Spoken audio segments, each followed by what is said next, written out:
ಅವನಿಗೆ ತಮ್ಮ ಭರತ ಅದು ನೀವೇ ನಡಿ ಅವಸರ ಮಾಡಬೇಡ್ರಿ.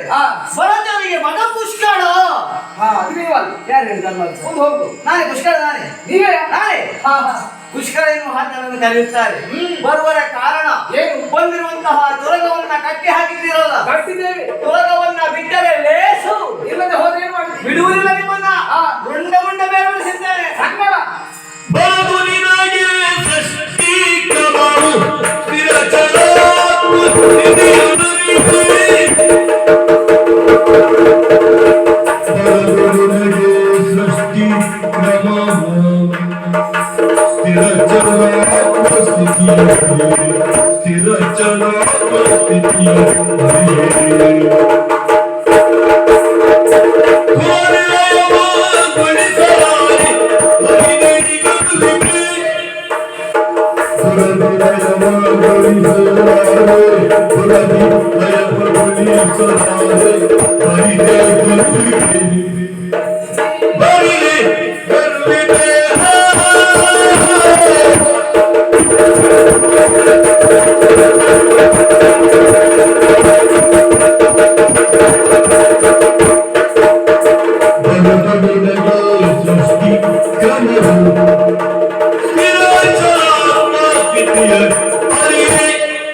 ಸೃಷ್ಟಿ ಕ್ರಮ ಅಂದ್ರೆ ಸೃಷ್ಟಿ ಮಾಡುವಂತಹ ಬ್ರಹ್ಮದೇವತನಿಗೆ ಎಣಿಸೋಣವೇ ನಿನಗಿರುವುದು ಒಂದೇ ಒಂದು ತಲೆ. ಸೃಷ್ಟಿ ಒಂದು ಕ್ರಮ ಎನ್ನುವಂಥದ್ದುಂಟು.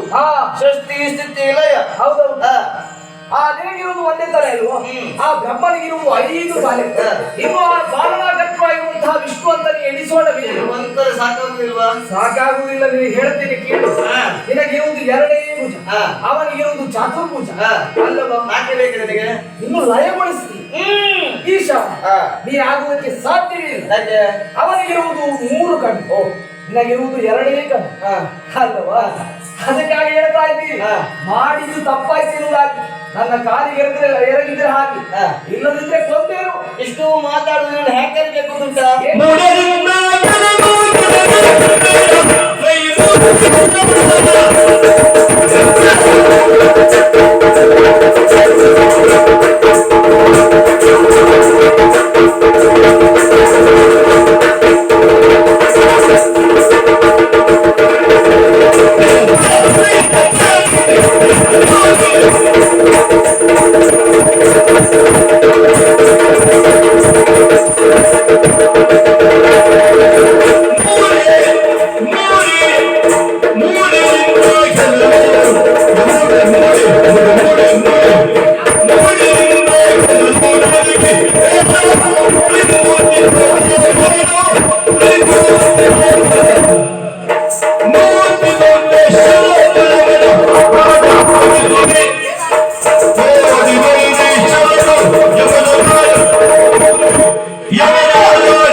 ಏನು ತ್ರೈಮೂರ್ತಿ ಬೇಕು. ಆ ತ್ರೈಮೂರ್ತಿ ಬೇಕಂದ್ರೆ ತ್ರೈಮೂರ್ತಿ ತ್ರೈಮೂರ್ತಿ ಬೇಕಂತ ಹೇಳಿ. ಎಂತ ತ್ರೈಮೂರ್ತಿ ಬೇಕು? ಆ ಯಾರಿಗೆ ಹೇಳ್ತೀನಿ? ನಿನಗೆ ಹೇಳುದು ತ್ರೈಮೂರ್ತಿಯಿಂದ ಬಾಲಕಿಗೆ ನಾನು ಆಗಬಲ್ಲ ಹೇಗೆ ಉಂಟ? ಹೇಗೆ ತುರಗವನ್ನು ಕಟ್ಟಿದ್ದೀಯ, ಹಠವನ್ನು ಸಾಧಿಸಿ ಮುಂದಾದೆ ಅಂತಾದ್ರೆ ಏನ್ ಮಾಡ್ತೀನಿ? ಯುದ್ಧ ಕ್ಷೇತ್ರವನ್ನು ನಿರ್ಮಿಸುತ್ತೇನೆ, ಆ ಸೃಷ್ಟಿಸುತ್ತೇನೆ. ಓಹೋ, ಬ್ರಹ್ಮನ ರೀತಿಯಲ್ಲಿ ಅದಲ್ಲ.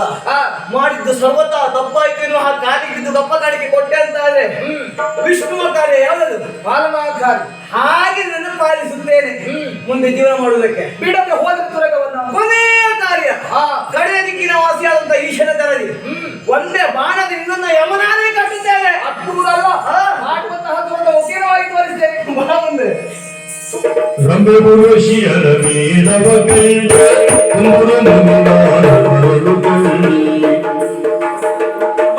ಅಂಬುದು ಶಂಭುರಾಯ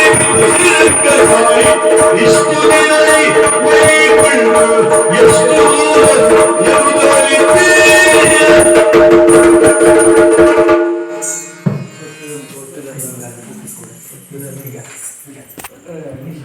ಇದ್ದಾಗ ಮಗ ತುಳಸಿ ತುಳಸಿ